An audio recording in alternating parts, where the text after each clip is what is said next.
కొనుగోలు కేంద్రాల్లో సేకరించిన ధాన్యాన్ని త్వరగా తరలించాలని రాజన్న సిరిసిల్ల జిల్లా కలెక్టర్ అనురాగ్ జయంతి ఆదేశించారు. చందుర్తి మండలంలోని మర్రిగడ్డ, మల్యాల, రుద్రంగి మండల కేంద్రంలోని ధాన్యం కొనుగోలు కేంద్రాలను కలెక్టర్, అదనపు కలెక్టర్ కీమియా నాయక్తో కలిసి గురువారం పరిశీలించారు.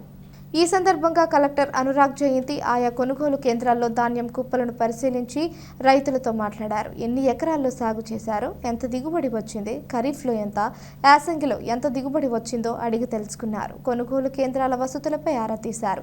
వరి కాకుండా ఇతర పంటలు సాగు చేస్తున్నారా లేదా అని అడిగి తెలుసుకున్నారు. మర్రిగడ్డ కొనుగోలు కేంద్రంలో ధాన్యం కుప్పలు, ధాన్యం కాంటాలు, తేమ యంత్రాలు, రిజిస్టర్లు తనిఖీ చేశారు.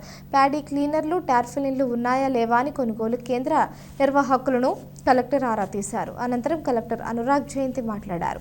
కొనుగోలు కేంద్రాల్లో కొనుగోలు వేగంగా పూర్తి చేయాలని, సేకరించిన ధాన్యాన్ని వెంటనే తరలించాలని సూచించారు.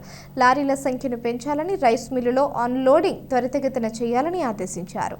రైతులకు ఇబ్బందులు లేకుండా చూసుకోవాలని సూచించారు. వారి వెంట జిల్లా పౌర సరఫరాల శాఖ అధికారి జితేందర్ రెడ్డి, జిల్లా పౌర సరఫరాల మేనేజర్ జితేంద్ర ప్రసాద్, తహసీల్దార్లు శ్రీనివాస్, శ్రీలత తదితరులు పాల్గొన్నారు.